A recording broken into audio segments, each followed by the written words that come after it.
अधिगर्त देशाम कर्मणि अधिगर्त देशां कर्मणि अधिगर्त देशाम षष्ठी का बहुवचन है, कर्मणि सप्तमी का एक वचन, दो पद। और सूत्र में करण को आपने षष्ठी कर दिया, ज्यो अविधर्तस्य करणे, करण जब प्राप्त तृतीया को बाद के षष्ठी कर दिया गया था। अब कर्म को बाद करके और इस आगे कई सूत्र तक जाएगा, 61 तक, 52 से 61 पूरे 10 सूत्र समझो, कर्म को बाद के षष्ठी करेगा। किन किन धातुओं के योग में करेगा ये, वो तो अविधर्तक ज्ञा धातु में कहा था, और यहां कहते हैं अधिग, अधि उपसर्ग पूरक इक स्मरणे धातु अधिक, उस अर्थ में विद्यमान और भी जितने भी धातु हैं, इति अधिगर्त और दया एवं ईशा धातु, 3 धातु लिया। इन एक में अनेकों आ गए, अधिगर्त माने स्मरण अर्थ वाले जितने भी धातु सब धातु आ गए, और दया एवं ईश धातु। षष्ठी शेष है, इन दोनों का अनुवृत्ति है या समास है, अधि इक इत्याधिक, अधिक अर्थो एषां धातु नाम ते अधिकर्ता। पहले जो समास करते बहुव्रीहि समास, फिर द्वंद्व समास होगा, अधिकर्थाश्च दयश्च ईट्च इति अधिकर्त दयेशः तेषाम् इति अधिकर्त दयेषां बहुव्रीहि गर्भ इतरेतरेव द्वंद्व समास हुआ। अर्थ है अधिकर्तः माने स्मरणार्थक, 2 धातु ऐसे है कभी केवल प्रयोग नहीं होते। कौन से कौन से, एक स्मरणे इंग अध्ययने, ये धातु दोनों केवल ई कर व्यवहार नहीं होगा, अधि जोड़ के ही प्रयोग करना पड़ेगा। अधीते या भी इसी प्रकार से अतएव कह दिया इन्होंने, अधिगर्त अधिक धातु के अर्थ के समान है, अर्थ जिन जिन धातुओं का उन सब धातुओं को ले लीजिएगा, अर्थात स्मरणार्थक जितने भी धातु है। दय धातु, दय धातु जो है दान गति रक्षण हिंसा दानेशु इतने अर्थों में होता है। दान देना, जाना, रक्षा करना, हिंसा और आदान मने लेना। दान का विपरीत आदान, जैसे वर्तन गच्छति विपरीत क्या है, आगच्छति। दानम आदानम, दो और लो, दोनों अर्थ में एक ही धातु प्रयोग होता है, देने अर्थ में भी लेने अर्थ में भी, दानादान यो। इसे दान से शुरू किया, आदान में दान गति रक्षण हिंसा आदानेशु, इतने अर्थ में दय धातु है। और ईश धातु ऐश्वर्य, ईशा ऐश्वर्य, इतने धातुओं को ले रहे हैं। इतेषां धातुनाम योगे शेष विवक्षित, शेष विवक्षा होने पर प्राप्त कर्मणि कार्य के, प्राप्त कर्म कारक में शेष की विवक्षा होने पर षष्ठी विभक्ति भवती, षष्ठी विभक्ति हो जाएगी। उदाहरण है माथुर अध्येति, मातरम अध्येति, माँ का स्मरण कर रहा है, मातरम अध्येति होना चाहिए था, इन मातरम को अपने कर्म की अविवक्षा कर दी, षष्ठी की विवक्षा कर दी, शेष की विवक्षा कर दिया, तो प्रयोग हो गया मातुर अध्येति, मातु स्मरति, स्मृति धातु प्रयोग कर दिया, स्मरणर्थक अधिक उपसर्ग धातु का अर्थ के पर्याय में अर्थ वाला है स्मृति धातु, स्मरणे, उसको ले लिया। मातु स्मरति, सर्पिशो दयते, सर्पिशो दयते, घी देता है अथवा घी लेता है। हाँ विवक्षा किया थी, पहले बोला था ना, विवक्षा तक कारगाणी भवंती, विवक्षा के अनुसार कारक होते हैं। यहां भी क्या बोल रहे, शेषत्व विवक्षायाम, शेषत्व विवक्षा मत करो, कर्मत्व विवक्षा करो, मातरम भी हो जाएगा, वो भी प्रयोग हो, कोई गलत नहीं है। मातरम अध्येति भी बोल सकते हो, मातुर अध्येति भी बोल सकते हो, मातरम स्मरति मातु स्मरति दोनों गलत नहीं है। सर्पिशो देते अथवा सर्पि दयते, एक वचन, सर्पिश षष्ठी एक वचन है, सर्पिशाम, सर्पिशा सर्पिशो सर्पिशाम बनता है, एक वचन है। यदि हम द्वितीय में करूंगा तो क्या होगा, सर्पी, नपुंसकलिंग है ना, सर्पी सर्पी सर्पी ही, नहीं सर्पिंशी, सर्पी सर्पी सर्पिंशी, सर्पिशा सर्पिभ्याम सर्पिभिः, सर्पिशे सर्पिभ्याम सर्पिभ्यः, सर्पिशः सर्पिभ्याम सर्पिभ्यः, सर्पिशा सर्पिशो सर्पिशाम, सर्पिशी सर्पिशो सर्पिशो, ये बनता है सकारांत है सर्पिश। अतः सर्पिशो देते भी ठीक है और सर्पि देते द्वितीय के वचन पर हो वो भी ठीक है। सर्पिशा इष्टे सर्पि इष्टे, सर्पिशा इष्टे घी पर अधिकार करता है, घी पर अधिकार करता है। महात्मा में होता है, छात्र में भी होता है, छात्रावास में रहने वाले छात्रों में भी होता है।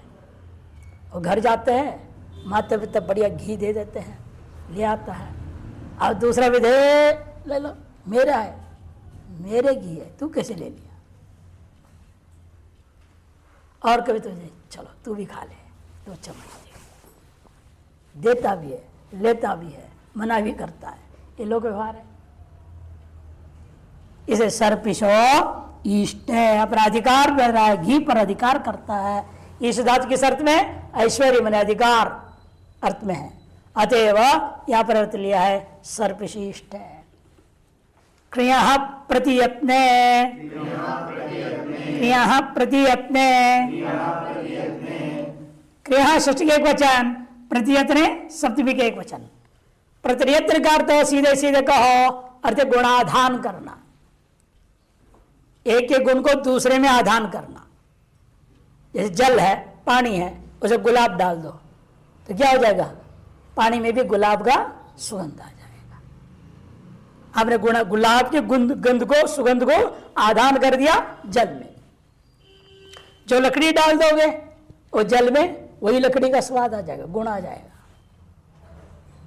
विजय सार नाम का एक पेड़ है, उस पेड़ का लकड़ी का टुकड़ा आप पानी में डाल के रख दीजिए और रोजाना खाली पेट सवेरे उसको पी लो एक गिलास, कभी डायबिटीज नहीं होगा।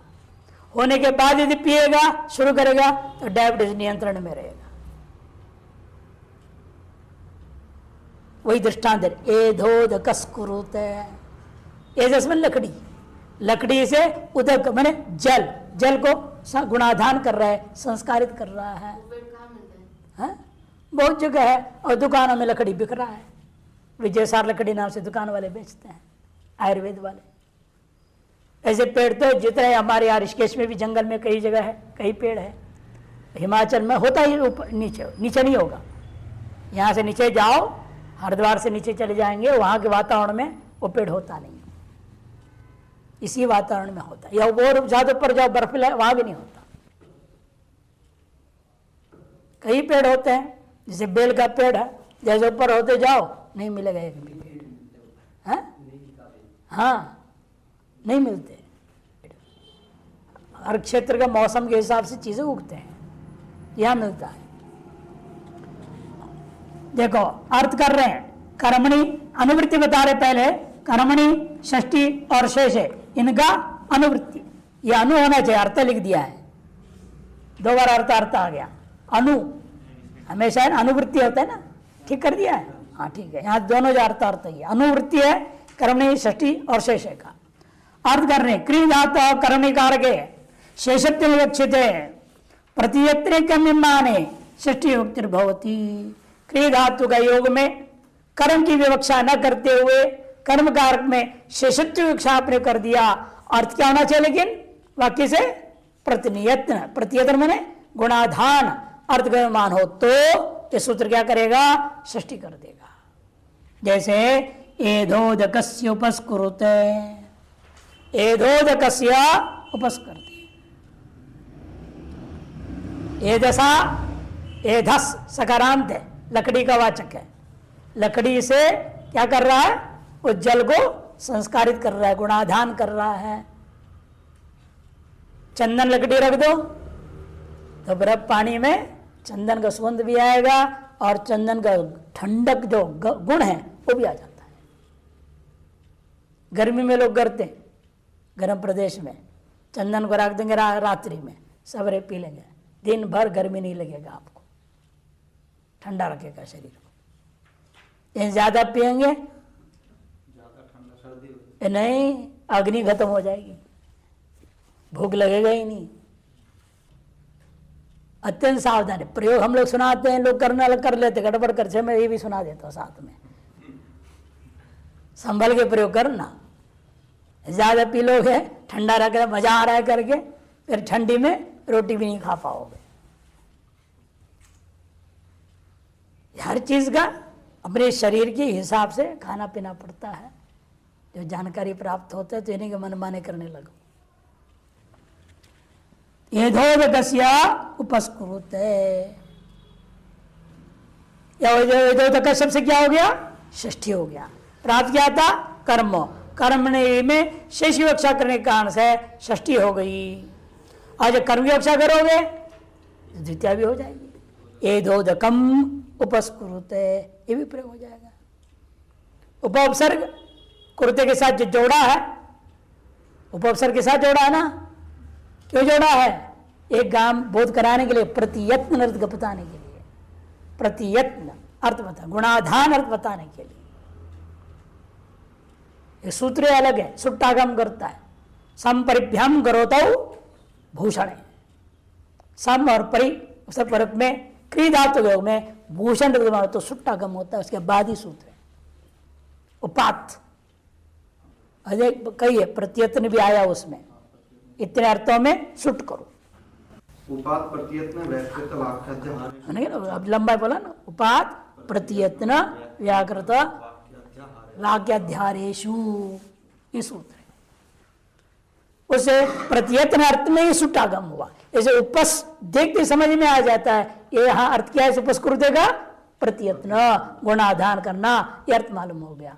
तुरंत उसी समय आप एतोदक शब्द में कर्म की अविवक्षा करके शेष की विवक्षा करोगे, षष्ठी हो गई, नहीं तो कर्म हो जाएगा। दोनों रूप बनेंगे।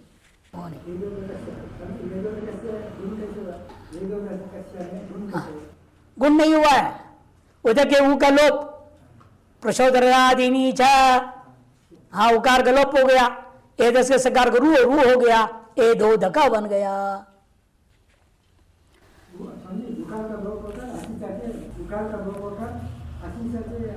हाँ सकार को रू को पहले, तब जो हसीचा लगेगा। पदांत होने से सकार को पहले रू होगा, रू को ऊ, आद होने से गुण, ए दो धका। और कुछ लोग कहते हैं ऐसे क्यों करो, ए धस उधर का है, सकार का ही लोप कर दो। सकार का लोप करेंगे तो क्या होगा? ए दो और उधर करेगा, आध गुण, ए दो तक बन गया। चाहे सलोप करो चाहे वो लोप करो, लोप तो करना ही पड़ेगा, उसके बिना बनेगा नहीं, चाहे जिसको भी करे, अपनी मर्जी। रुजार्थानाम भाववचनानाम अच्वरे है, रुजार्थानाम भाववचनानाम अच्वरे है, रुजार्थानाम षष्ठी बहुवचनम, भाववचनानाम षष्ठी बहुवचनम, अज्वरे है षष्ठी का एक वचन। ज्वर धातु को जोड़ करके, ज्वर धातु को छोड़ दो, ज्वर धातु के योग में सूत्र नहीं लगेगा कि ये ज्वर धातु भी रोग अर्थ में ही है, लेकिन ज्वर धातु को छोड़ के बाकी जो रोगार्थक धातु है उन धातुओं के योग में सूत्र कार्य कर रहा है। इन रोगार्थक धातु भी किस अर्थ में होना चाहिए? भाववचनानाम, भाव में लुड़ादी होना चाहिए। कृतन जब प्रत्यय होगा भाव अर्थ में हुआ हो तो देखिए, रुजा अर्थ शांते रुजार्था, रुजा माने रोग, रोग है अर्थ जिनका, ऐसे जितने धातु है, रुजर रोगे धातु है, रुजर रोगे, तद समान अर्थ वाला अन्य धातु जितने भी है उनके योग में ऐसे बहुरी समास है, तेषाम इति बहुरी ही, भावो वचना, वचन मैंने कर्ता, ऐशांते भाव वचना, उच्चते वचन कर्मणि नहीं करना, भाव में भी नहीं लेना, किंतु वचन शब्द है कर्ता अर्थ में, ऐशांते भाव वचना, तेषाम इति बहुरी, यहां पर भी बहुरी समास, दोनों पद में बहुरी समास। अगले में नए तत्पुरुष है, न ज्वरी रीति अज्वरी तस्सीति अज्वरे है, ज्वर धातु को छोड़ करके। देखो वक्तीति वचना कर्तरी ल्युट हुआ, वक्तीति वचना कर्तरी में या ल्युट है, तेन वचन शब्द से कर्तरी अर्थ में ही तात्पर्य है। अनुवृत्ति आ रही है या कर्मणि षष्ठी और शेषे का अर्थ कर रहे हैं। भाववचना नाम माने भाव कर्तृकाणाम, भाव कर्तृकाणाम माने क्रिया कर्तृकाणाम, भाव कर्त क्रिया सामान्य, कौन सी क्रिया? रुजार्थानाम कह दिया विशेषण। भाव कर्तृकाणाम रुजार्थानाम धातूनाम ज्वरवर्जितानाम कर्मणि करके शेष विवक्षित षष्ठी विभक्तिर्भवति। भाव माने क्रिया या वर्तमान में रोगात्मिका क्रिया है, तद कर्तृक रुजार्थक धातुओं का योग में ज्वर धातु को छोड़ करके कर्म कारक में शेषत्व विवक्षा करने पर षष्ठी विभक्ति होती है। चौरस्य रुजति रोग, चौरस्य रुजति रोग, रोग चोर को कष्ट देता है। यहां पर कौन करता है? रोग करता है। रोग कष्ट दे रहा है ना, किसको? चोर को। जब रोग का कर्म कौन हो गया? चोर। चोरम रोग रुजति होना चाहिए था, और कर्म की अविवक्षा करके शेष विवक्षा कर दिए, षष्ठी हो गया। चौरस्य रुजति रोग। चौरस्य आमयति, आमयः, आमयति प्रयोग कर दे। देखो ये क्या है? रोग के पर्यायवाची धातु। आमय रोग का पर्यायवाची है और उसके लिए प्रयोग हो रहा है धातु आमयति। आमय चौरम आमयति हो गया षष्ठी। आमय चौरस्य आमयति बना, पीड़ा देता है। आमय पीड़ा होना, और आमय कौन है? रोग। पीड़ा कौन दे रहा है? रोग पीड़ा दे रहा है। आंग सुर मैं धातु मैं गतौ, रोड हो गया आमय रोग अर्थ में। आशिषिनाथ, आशिषिनाथ, आशिषि सप्तमी के एक वचन, नाथा षष्ठी के एक वचन। नाथ्री धातु है, नाथ्री याचा उपताप ऐश्वर्य आशिष्यो, चार अर्थ में है। याचा मांगना अर्थ में, याचना याचना करना, मांगना। याचा उपताप बीमार पड़ना, बुखार चढ़ना, उपताप। ऐश्वर्य और आशी कामना, इन चार अर्थों में धातु का प्रयोग होता है। उस धातु का योग में भी कर्म कारक की विवक्षा न करते हुए उसे शेषत्व विवक्षा करोगे तो षष्ठी विभक्ति हो। अनुवृत्ति आ रही है, कोई समास आदि नहीं है। अनुवृत्ति आ रही है कर्मणि षष्ठी और शेषे अर्थ कर दिया। इसलिए आशीषी वर्तमान से, इन चार अर्थों में से कौन सा अर्थ लिया? आशीष अर्थ में, अर्थात अन्य अर्थ में नहीं लगेगा। यहाँ अच्छा अर्थ हो, उपताप अर्थ हो, ऐश्वर्य अर्थ हो, वहां यह सूत्र नहीं लगेगा। नाथ धातु यदि आप आशीष अर्थ में प्रयोग कर रहे हो तो ये सूत्र कर्म को षष्ठी कर देगा, अन्यथा नहीं। आशीषी वर्तमान से नाथ धातु कर्मी कार्य शेषत्व विवक्षित षष्ठी विभक्ति होती, षष्ठी विभक्ति होती है। जैसे सर्पिशो नाथ थे, सर्पिशो नाथ थे, घी की इच्छा करता है, बहुत दिनों से घी मिला ही नहीं, जो चाहता है घी मिले। घी की इच्छा करते, इच्छा आशीष अर्थ में, कामना अर्थ में लेना है। केवल आशिक अर्थ क्या होता है? कामना, कामना करता है। किसी कामना कर रहा है? घी की कामना कर रहा है। मधुनो नाथते, शहद की कामना करता है, शहद की इच्छा करता है। दवाई लेना है, शहद नहीं है, वैद्य ने कह दे शहद से खाओ, तो कैसे खाएंगे? तब शहद की कामना होगी कि नहीं होगी? कहीं से मिल जाए, मैं चूर्ण डाल के खाऊंगा, इसलिए कामना करता है। इधर उधर मांगेगा फिर कहीं से प्राप्त करेगा।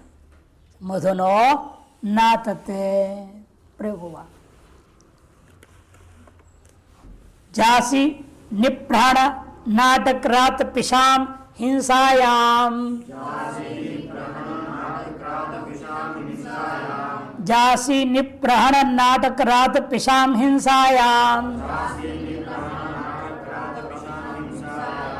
पिशाम तो षष्ठी का बहुवचन, हिंसायाम शब्द के एक वचन, दो पद है।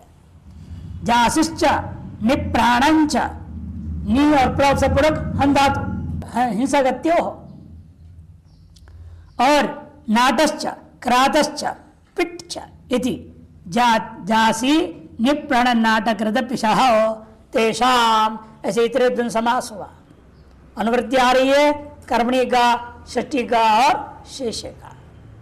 अर्थ है जसु धातु चौराधिकस्य, चौराधिकन का जसु धातु हिंसायाम है। दो धातु है चौरादि में जसु, एक हिंसा अर्थ में है और एक दूसरा ताड़न अर्थ में है।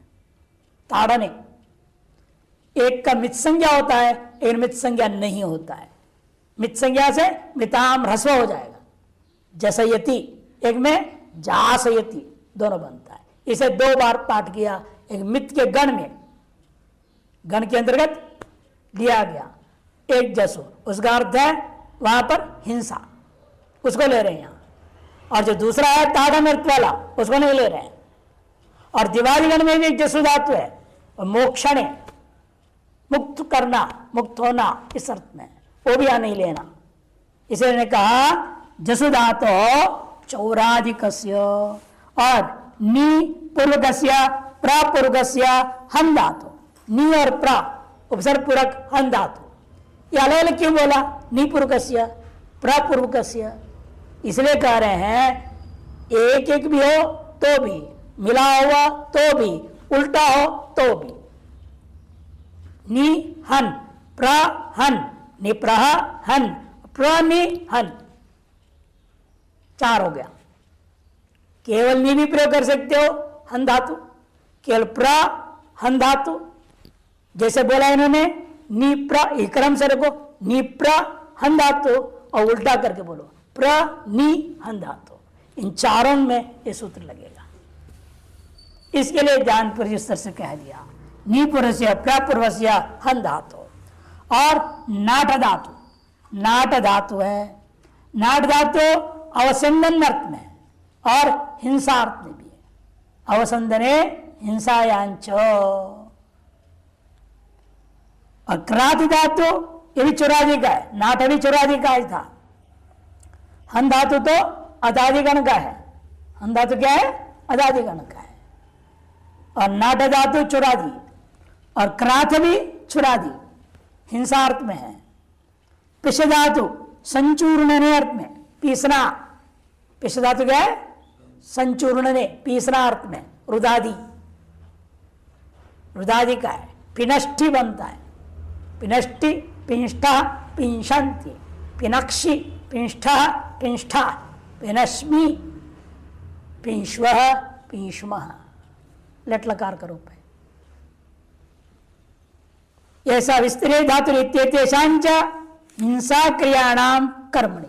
लेकिन इन धातुओं का जो भी अर्थ आपको बताया उस अर्थ प्रयोग हो जरूरी नहीं, लेकिन यह जब इन धातुओं को हिंसार्थ प्रयोग हो रहे तो, कि सूत्रकार ने क्या कहा? हिंसायाम। अलग अलग धातु का अलग अलग अर्थ है, लेकिन जब इन धातुओं को हिंसार्थ प्रयोग किए हो वाक्य में तभी ये सूत्र लगेगा। कर्म में अविवक्षा करते हुए शेष विवक्षा करेंगे तो षष्ठी विभक्ति होती है। हिंसा क्रियाणाम कर्मणि कारके शेषत्वेन विवक्षिते षष्ठी विभक्तिर्भवति। चौरस्य उज्जासयति, चौरस्य उज्जासी, चोर को मारता है। हिंसा अर्थ में लेना है ना हमें, धातु का अर्थ कोई भी छोड़ो, अभी उत्त उपसर्ग जोड़ने से अर्थ बदल गया। उपसर्ग का काम क्या है? क्या कौन बताया था उपसर्ग का? तीन गति।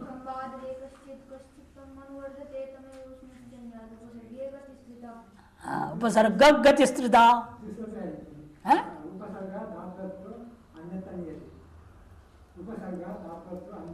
वो तो सामान्य कथन हो गया ना, श्लोक है ये, कारिका है ये कारिका। उपसर्ग या धात्वर्थम बाधते कश्चित कश्चित तम अनुवर्तते तमेव विशिष्ट अष्टन्यत्युपसर्ग गति स्त्रिधा।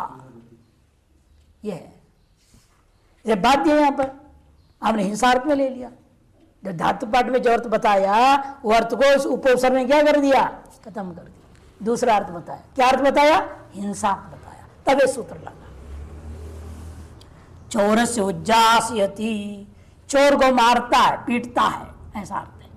दुष्टस्य निप्रहंति, वृषलस्य निहंति। देखो निप्र, निप क्या ले लिया, निप्र दोनों ले लिया पहले, निप्रहंति, और यहां लिया केवल एक, निहंति। चौरस्य प्रहंति, केवल प्र लिया। संघात विगृहीतस्य निप्र इत्येतस्य ग्रहण। इस सूत्र में ये न्याय विशेष कथन भाष्यकार का निर्णय है। यहां जो नि प्र जो कहा गया, संघात भी लेना चाहिए, निप्र भी रखो, और विगृहीतस्य, विगृहीत को भी ले लो, माने अलग अलग, अकेला अकेला, केवल नहीं, केवल प्र का भी प्रयोग करके प्रयोग कर सकते हैं।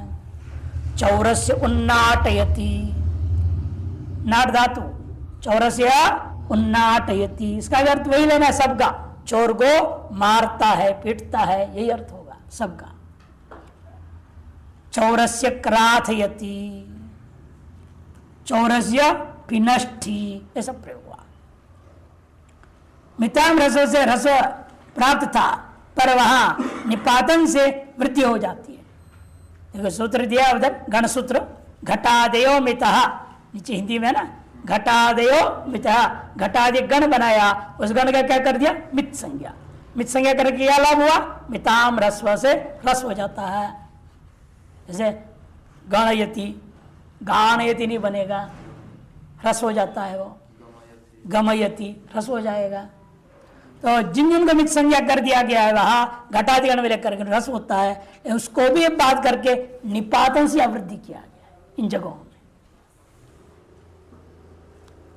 उदाहरण में चौर कर्म है, वहां कर्म की अवक्षा की शिष्ट रक्षा कर दिया तो षष्ठी विभक्ति हो गई। व्यवहृपणो समर्थयो, व्यवहृपणो समर्थयो, व्यवहृपण षष्ठी का द्विवचन, समर्थय षष्ठी का द्विवचन। व्यवहि एक है, वि और अव, वि अव दो अवसर के साथ, लेकिन पूर्व सूत्र जैसे यहां गड़बड़ नहीं करना, केवल वि केवल अव, उल्टा प्रयोग ये सब नहीं चलेगा, व्यवहि रहेगा सदा, व्यवहि। इसका होता है व्यवहार, घई करो क्या होगा, व्यवहार, लड़ती सब करेंगे, व्यवहरती, व्यवहरती, व्यवहरतः, व्यवहरन्ति, इत्यादि रूप चलेगा उस धातु का योग में और पण धातु का योग में। इन दोनों धातुओं का योग व्यवहार करना, माने लेन देन आदि, बोलचाल, सब व्यवहार कहा जाता है, वो अर्थ नहीं लेना यहां। क्यों, साथ में पण धातु रख दिया। पण धातु का संयोग शिष्ट होने से पण धातु का जो अर्थ है वही व्यवहारी धातु का होगा। पण धातु का अर्थ क्या है, व्यापार करना। पण धातु का अर्थ है व्यापार। आपणम, दुकान का क्या है संस्कृत में, आपणम, आओ खरीदो बेचो काम करो, इसका नाम है आपणम। पण धातु का अर्थ क्या किया, व्यवहार स्तुतौ च लिखा है पाणिनि ने, व्यवहार स्तुतौ च दो अर्थ में लिया।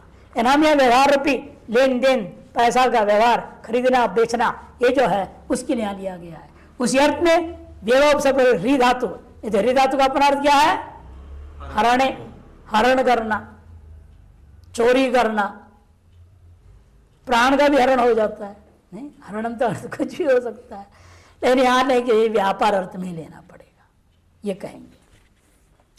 व्यवहरी च पणश्च इति व्यवहरी पणो तयो इधर समास, समो अर्थो यो, समान है अर्थ इन दो धातुओं का जब, समो अर्थो यो, जिन दोनों का अर्थ बराबर हो तब समर्थयो हो। समार्थ क्यों नहीं होना? सम और कसम क्यों नहीं हुआ? सगंधवादिशो परूपम वाच्यम, परूप कर दिया समर्थ। ये कैसे पता चला? समर्थ पद विधि में सूत्र में बताया है भाष्यकार ने। समर्थ पद विधि ही सूत्र है, वहां भी समर्थ कर दिया है, अकस्म होना चाहिए था, परूप को एक आदेश कर दिया। यहां भी वही है समर्थ का। इसलिए क्या? समो अर्थो यो तौ समर्थो, तयो इति बहुब्री समास हुआ है। अनुवृत्ति है कर्मणि षष्ठी और शेषे का। वी अवपूर्व को यो ह्री धातु हो पण धातुश्च तयो समर्थ हो। जब ये दो अपने अपने वाक्य में समान प्रयोग हुए हो तो कर्मणि कार्य शेषत्व विवक्षित, कर्म कार्य के प्राप्त को शेषत्व विवक्षा कर दिया तो षष्ठी विभक्तिर्भवति। शतस्य व्यवहरति, सहस्रस्य व्यवहरति।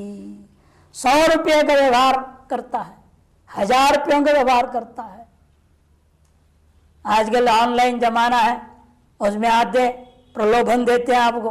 आपने कोई चीज का ऑर्डर दिया, 235 रुपया हुआ तो तुरंत 300 से ज्यादा दोगे 10 रुपये छूट मिलेगा, और उस चक्कर में आपको एक और ऑर्डर जोड़ना पड़ेगा और 350 तक ले जाएंगे।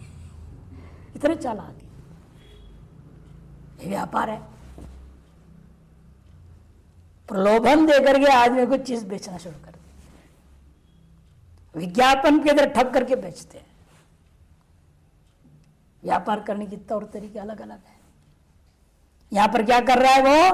कदे शतस्य व्यवहरति, 100 रुपया ले जाकर के उसे सामान खरीदता है, 1000 रुपये ले जाकर के सामान खरीदता है, या बेचता लियो, 100 रुपये का सामान बेचा, 1000 रुपये सामान बेच दिया, दोनों अर्थ होगा। शतस्य पणते, सहस्रस्य पणते, पण धातु का प्रयोग करें दृष्टांत। दिवस्तदर्थस्य, दिवस्तदर्थस्य, दिवा षष्ठी का एक वचन, तदर्थ से षष्ठी का एक वचन। तदर्थ से क्या लेना? पूर्व सूत्र में जो है ना वो ले आना, व्यवहारिक व्यवहार वो ले आएंगे। सह अर्थो यस्य, वह अर्थ है जिसका, वह माने पूर्व सूत्र में जो कहा हुआ। पूर्व सूत्र में क्या कहा था? समर्थयो। समझ से क्या लिया आपने? पण का व्यवहार, व्यापार, वही अर्थ प्रयोग हुआ तो दिव धातु। दिव धातु का अनेक अर्थ है, क्रीड़ा आदि अनेक अर्थ में गिनाया है। इन अनेक अर्थों में सबको छोड़ो, लेकिन जब व्यापार अर्थ प्रयोग होता है तो स मने व्यवहार अर्थ से स तदर्थ तस्य बहुब्री समास है। अनुवृत्ति कर्मणि और षष्ठी एवं शेषे का। तदर्थस्य व्यवहारार्थस्य दिव धातु अनभिहिते कर्मणि कार्य, या कर्म कार्य का अभिहित न होवे तब षष्ठी विभक्तिर्भवति। या अनभिहित का अधिकार जोड़ दिया, अनभिहित अधिकार जोड़ करके बोलते शेषत्व नहीं जोड़ा, अनभिहित कर्मणि यहां पर सीधा षष्ठी किया जा रहा है। व्यवहारार्थस्य दिव धातु हो अनभिहिते कर्मणि कारके। अब यहां पहले जैसा अभी तक क्या बोल रहे थे? कर्मकार्य के अविवक्षित, शेषत्व विवक्षित, ऐसे बोल रहे थे अभी तक सभी सूत्रों में। यहां नहीं बोल रहे, उसका अनुवृत्ति नहीं किया शेषत्व को। इसे क्या कह दिया इन्होंने कि शेषे का अनुवृत्ति न करते हुए कह रहे हैं कि अनभिहित कर्मणि, जब कर्म वाक्य के द्वारा अभिहित न होवे तब षष्ठी विभक्ति होती है। किसे कर्म अभिहित नहीं होना चाहिए? तिंग कृत तद्धित के द्वारा समास, तिंग कृत समास के द्वारा उक्त न हो। शतस्य दीव्यति, सहस्रस्य दीव्यति। 100 रुपये का व्यवहार करता है, 100 रुपये व्यवहार में लाता है, 1000 रुपये व्यापार में लाता है, ऐसा अर्थ हो जाएगा। यहाँ कर्म नहीं कर सकते, षष्ठी रखना पड़ेगा। यहाँ तो षष्ठी पक्ष में नहीं है, विवक्षा नहीं है ना। यहाँ वहां तो विवक्षा में हो षष्ठी हुई, अभी शेषित विवक्षा नहीं किया तो कर्मत्व रहेगा, द्वितीय हो जाती है। लेकिन यहाँ ऐसा नहीं होगा, द्वितीय आएगी नहीं। विभाषोपसर्गे, विभाषोपसर्गे, विभाषा प्रतिमा के एक वचन, उपसर्गे सप्तमी के एक वचन, दिवस तदर्थस्य का अनुवृत्ति है, कर्मणि का भी अनुवृत्ति है और षष्ठी का अनुवृत्ति है। अर्थ है तदर्थ से दिव धातु, तदर्थ के पूर्व सूत्र व्याख्या कर चुके हैं, यह दोबारा नहीं बोल रहे हैं। मैंने व्यापार अर्थ वाला दिव धातु वाक्य में प्रयोग हुआ, लेकिन अब क्या है, केवल दिव धातु प्रयोग नहीं कर रहे हो, उपसर्ग सहित प्रयोग कर रहे हो। सोपसर्गस्य कर्मणि कारक है, पहले क्या था अनभिध कर्मणि, अब वापस लौटा दिया कर्मणि कारक विभाषा षष्ठी विभक्ति भवती, कर्म कारक को ही सीधे विकल्प से षष्ठी विभक्ति किया जाएगा। पूर्वेण नित्यम प्राप्ता षष्ठी विकल्प्यते है, पूर्व सूत्र से दिव धातु में नित्य षष्ठी प्राप्त थी, उसको उपसर्ग का योग में इसने विकल्प कर दिया। शतस्य प्रतिदीव्यति, शतम प्रतिदीव्यति, सहस्रस्य प्रतिदीव्यति, सहस्रम प्रतिदीव्यति। 100 रुपया हारा तो बदले में फिर 100 रुपये का चाल चला। सट्टेबाजी में ऐसे होता है, शर्त रखते हैं ना, लब आज बच्चे भी खेलते हैं, जैसा टॉस नहीं, रुपया लेते हैं, हेड और टेल, बोलो सिर या पूछ, हेड मने सिर, टेल मने पूछ, वहां पर अर्थ नहीं है ना। रुपया के एक हिसाब को हेड बोलते हैं, दूसरे से को टेल बोलते हैं। डालो, आप हेड बोलेंगे, हेड गिरेगा तो ये 2 रुपये देना पड़ेगा।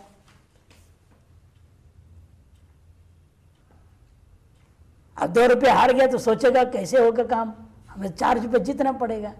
अगले बार क्या बोलेगा, नहीं नहीं 2 रुपया नहीं, अब मैं बोलूँगा चलो चलाओ, तुम चलाओ, तुम बोलो टेल 4 रुपया दो। ऐसे खेलते थे, वही खेल को बता रहा है। शतस्य प्रतिदीव्यति, शतम प्रतिदीव्यति, सहस्रस्य प्रतिदीव्यति, सहस्रम प्रतिदीव्यति। कई बार सट्टाबाजी में कहता है 2 हारा, पहले फिर 4 भी हार गया, फिर 10 भी हार गया, 100 भी हार गया, सब हार गया। जैसे युधिष्ठिर की कहानी, पत्नी को भी हार गया, भाइयों को हार गया, सबको हार गया। जब कुछ भी नहीं रह गया, अब क्या हारेगा? ऐसी भी हो जाती है। इससे सट्टे में बहुत सावधान रहना पड़ता है। ना देखे 1 बार 2 बार हार लिया तो तब पीछे हट जाना चाहिए, नहीं तो जो भी है जेब में भी खत्म हो जाएगा। विभाषोपसर्गे, उसके बाद आ रहा है द्वितीया ब्राह्मणे, द्वितीया ब्राह्मणे, द्वितीय प्रथमा के एक वचन है, ब्राह्मणे शब्द के एक वचन। अब लौट गया, षष्ठी को समाप्त कर दिया, द्वितीय विभक्ति दोबारा ला रहे हैं। दिवस तदर्थ से अनुवृत्ति है, कर्मणि का अनुवृत्ति है, षष्ठी का भी है। ब्राह्मण विषय के प्रयोग है तदर्थ सिद्धि धातु कर्मणि कारके द्वितीय विभक्ति भवती, पूर्व सूत्रों से प्राप्त षष्ठी को अपवाद करके फिर क्या कर दिया इसने, द्वितीय लौटा दिया, ब्राह्मण विषय के कह दिया। ब्राह्मण विषय के प्रयोग है, तद ब्राह्मण विषय प्रयोग है, माने व्यवहारार्थक दिव्य धातु हो, वही अर्थ तदर्थ से दिव्य धातु हो, व्यवहारार्थक में दिव्य व्यापार रूपी अर्थ में ही हो, और ब्राह्मण के विषय में व्यापार अर्थक दिव्य धातु का प्रयोग हो, तो कर्मकार को पूर्व सूत्रों से प्राप्त षष्ठी सोपसर्ग में विकल्प और निरुपसर्ग में नित्य दोनों को बात करके ये सूत्र क्या करेगा, द्वितीय विभक्ति करेगी। ग्रामस्य गाम अस्य तदह सभायाम दिव्येयुः, अस्य सभायाम तदह गाम दिव्येयुः। गाम क्या हो गया, कर्म, द्वितीय का एक वचन। गौ गर्भ क्या बनेगा, गौहो गावौ गावः, गाम गावौ गाह, गवा गोभ्याम गोभिर इत्यादि रूप चलता है। गाम अस्य तदह सभायाम दिव्य हो, सभा में उस दिन इस अमुक व्यक्ति, अस्य मैंने किसी देवदत्त से किसी का गाय का व्यापार किया गया। सभायाम तदह उस दिन जो है सभा में उसकी गाय का व्यवहार हुआ, लेन देन हुआ, यह अर्थ हो गया। बहुवचन के समझे, बहुवचन के दिव्य सभायाम बोल दिया ना, और आ है एक थोड़ो रहेगा सभा में, जब बोली लगी ना, एक दो थोड़ी रहेगा व्यापार करने में, वहां बोली लगने वाले दिव्य युहु बहुवचन। प्रेष्य ब्रुवो रविशो देवता संप्रदाने, प्रेष्य ब्रुवो रविशो देवता संप्रदाने, प्रेष्य ब्रुवो षष्ठी का द्विवचन, हविषः षष्ठी का एक वचन, देवता संप्रदाने सप्तमी का एक वचन। प्रेष्यश्च ब्रूश्च इति प्रेष्य ब्रुवौ तयोः इति समास किया गया।